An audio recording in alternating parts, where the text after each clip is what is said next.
Hello students. In our previous lecture हमने Bernoulli's theorem करी थी और जैसा कि आप सभी ने वो सब देखी नहीं है तो मैं आपको ऑफलाइन क्लासेस में जो स्कूल में रन कर रही हैं इस टाइम उसमें आपको उसकी एप्लीकेशंस नहीं करवा पाई, सो इसीलिए मैं इसका लेक्चर अपलोड कर रही हूँ आज। So let us start with Bernoulli's theorem की applications. So first of all जो आपकी डेली लाइफ में वास्टली यूज्ड एप्लीकेशन है that is your air foil. अब एयरफॉयल क्या होता है आपका, जो एरोप्लेन के विंग्स होते हैं उनका शेप कुछ इस तरह से होता है। ठीक है, मतलब कि जो विंग्स होते हैं एक एरोप्लेन के, ये आपका एरोप्लेन है सपोज कीजिए, तो उसके जो साइड में आपके ये विंग्स हैं कुछ इस तरह के विंग्स होते हैं आपके ये। तो इनका शेप कैसा होता है, आगे से ये थोड़े मोटे होते हैं और पीछे से आते आते ये क्या हो जाते हैं, पतले। ठीक है, तो इनका जो ये शेप होता है एरोप्लेन्स का आपके पास, ये किस चीज में मदद करता है, एरोप्लेन को लिफ्ट अप होने में। ठीक है, एरोप्लेन को ऊपर की तरफ उड़ने में किस तरह से मदद करता है अकॉर्डिंग टू बर्नौलीज थ्योरम। अब ये देखिए, जब इसमें एयर एंटर करती है इसके फ्रंट फेस पे, तो जो एयर है वो टकरा के कुछ इस तरह चली जाती है। जो इसका बैक है that is called your trailing edge.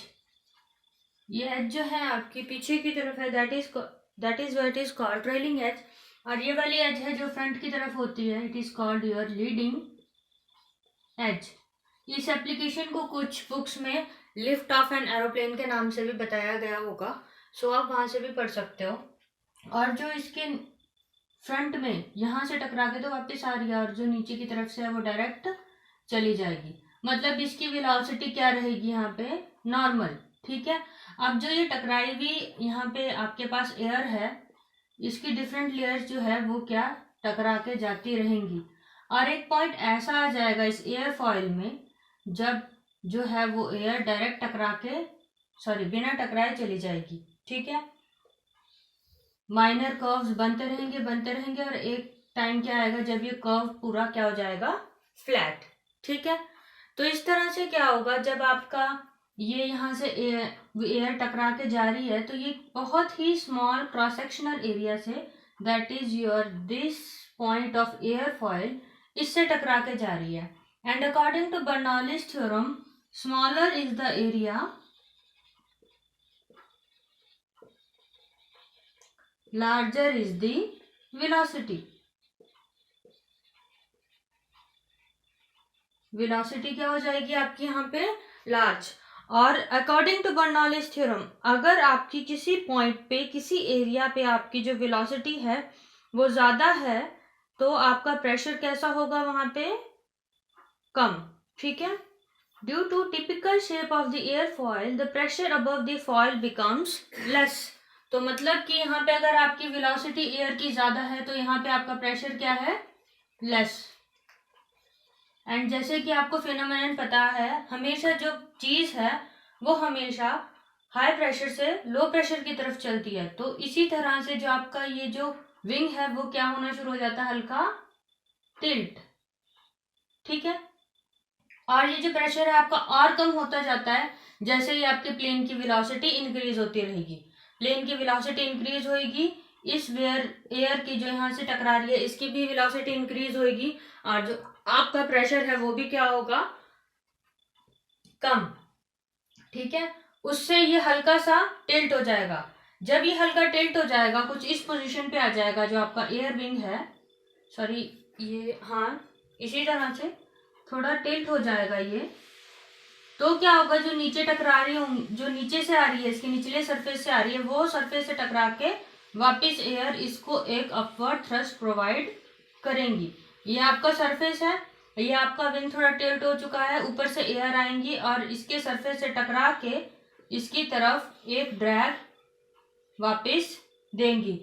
इससे जो एरोप्लेन है आपका पूरा एयर में लिफ्ट हो जाएगा। ठीक है, उसका सरफेस के साथ कोई भी कांटेक्ट नहीं रहेगा। तो यहाँ पे बर्नौलीज थ्योरम की क्या एप्लीकेशन है आपकी, first of all area of cross section is less, therefore your velocity is larger and thus your pressure is less। and always the objects travel from higher pressure to lower pressure. ठीक है, ये है आपका first Bernoulli's theorem की application. उसके बाद जो आपकी सेकेंड लार्जली यूज्ड एप्लीकेशन है बर्नौलीज थ्योरम की, that is your atomiser. Atomiser जो है वो एक साइंटिफिक टर्म है. अगर आप जनरली एटोमाइजर को देखें तो that is your deodorant spray, deodorant या परफ्यूम स्प्रे. उसकी जो नोजल होती है अबव, जो आपकी बॉटल के ऊपर नोजल होती है, ये एक प्रेशर डिफरेंस क्रिएट करने के लिए यूज की जाती है. अब वो कैसे प्रेशर डिफरेंस क्रिएट करने के लिए यूज की जाती है, जैसे ही यहाँ पे इस पॉइंट तक फ्लूइड हमेशा पाइप में भरा रहता है, हमेशा एक फ्लूइड भरा रहता है और ये पाइप क्या रहती है, खाली. जैसे ही आप इसे प्रेस करोगे यहाँ पे जो अवेलेबल एयर है पहले से इस पाइप में, आप इसे प्रेस करोगे वो क्या निकल जाएगी, बाहर. ठीक है, वो एयर बाहर हो जाएगी तो यहाँ पे क्या हो जाएगा, एक वेकेंट स्पेस. तो यहाँ पे वेकेंट स्पेस होने की वजह से जो प्रेशर है वो क्या हो जाएगा, लो. क्यों हो जाएगा, क्योंकि कोई भी पार्टिकल नहीं है प्रेशर एक्सर्ट करने के लिए. क्यों लो हो जाएगा, क्योंकि कोई भी पार्टिकल नहीं है प्रेशर एक्सर्ट करने के लिए. और ये जो फ्लूइड है एकदम इस पॉइंट से फटाफट ऊपर की तरफ चलना शुरू हो जाएगा, from higher pressure to lower pressure. जैसे ही वो ऊपर आएगा, ठीक है, आप एक और स्प्रे करोगे और ये बाहर आ जाएगा. क्योंकि स्प्रे का इस पॉइंट का क्या काम है, इस नोजल का क्या काम है, जो गैस प्रेजेंट है उसे बाहर फेंकना. तो इस फिनोमेनन से आपका यहाँ पे प्रेशर डिफरेंस क्रिएट करने की वजह से जो है यहाँ पे आपका डिओड्रेंट का स्प्रे होता है. नेक्स्ट है आपके पास यहाँ पे